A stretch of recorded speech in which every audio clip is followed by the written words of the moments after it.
Messrs Purushottam Narayan Gadgil, सराफ आणि जवेरी यांच्या शाखा महाराष्ट्रापासून कर्नाटक पर्यंत वेगळ्या वेगळ्या डिझाईन्स आणि आकर्षक डिस्काउंटसह मेसर्स पुरुषोत्तम नारायण गाडगीळ. ताज्या बातम्यांसाठी पाहत रहा तिचा सागर न्यूज. अहिल्यानगर जिल्ह्याच्या राजकारणात सध्या मोठ्या प्रमाणात घडामोडी सुरू असून प्राजक्त तनपुरे यांच्या भाजप प्रवेशामुळे नव्या चर्चांना उधाण आले आहे. तनपुरे अलीकडेच भाजपमध्ये दाखल झाले असे म्हणणे अतिशयोक्ती ठरेल. राजकीय निरीक्षकांच्या मते त्यांच्या विधानसभा पराभवानंतरच ते प्रत्यक्षात राष्ट्रवादीपासून दूर गेले होते. त्यांच्या सोशल मीडियावरील पोस्टमध्येही पक्षश्रेष्ठीची अनुपस्थिती याच दिशेचे संकेत देत होती. जिल्ह्यातील राजकारण केवळ पक्षांपुरते मर्यादित न राहता भाजपमध्येच अंतर्गत सत्ता संघर्ष अधिक तीव्र होताना दिसत आहे. विधान परिषदेवर विवेक कोल्हे यांना संधी देत विखे गटासमोर आव्हान उभे करण्यात आले होते.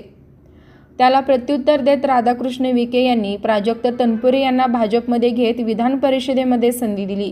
यामुळे कोल्हे यांचे समीकरण कमकुवत झाले असे मानले जात आहे.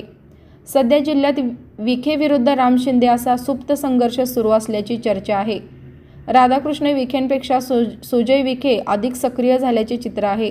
राहुरी पोटनिवडणुकीच्या पार्श्वभूमीवर प्राजक्त तनपुरे यांच्या उमेदवारीबाबत घेतलेले निर्णय आणि त्यानंतरचे बदल हे सुजय विखेंच्या रणनीतीचा भाग असल्याचे बोलले जाते.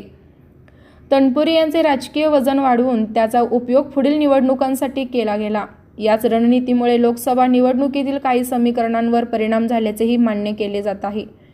नगर दक्षिण मतदारसंघात निलेश लंके यांना मिळालेल्या पाठिंब्यामागील शक्तींवरही कारवाई करण्याचे प्रयत्न सुरू असल्याची चर्चा आहे. निलेश लंके यांची राजकीय ताकद काही प्रमाणात कमी झाली असली तरी ते अजूनही प्रयत्नशील असल्याचे दिसते. राणी लंके यांचे नाव पुन्हा विधान परिषदेसाठी चर्चेत येणे हे त्यांच्या धाडसी राजकीय निर्णयाचे उदाहरण मानले जाते. अहिल्यानगरमध्ये सध्या तरुण नेतृत्व पुढे येताना दिसत आहे.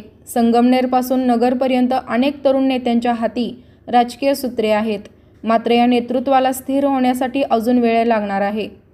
या पार्श्वभूमीवर सुजय विखे पुढील 5 वर्षांचा विचार करून आतापासूनच सक्रिय झाले आहेत का असा प्रश्न उपस्थित आहे. जिल्ह्यात स्वतःचे स्वतंत्र सत्ता केंद्र निर्माण करण्याचा त्यांचा प्रयत्न असल्याचे संकेत मिळत आहे. अहिल्यानगर जिल्ह्यातील राजकारण सध्या विखे विरुद्ध लंके या थेट लढतीसह अनेक अंतर्गत समीकरणांनी गुंतागुंतीचे झाले असून याचे परिणाम आगामी लोकसभा आणि विधानसभा निवडणुकांमध्ये निश्चितच दिसून येणार आहेत.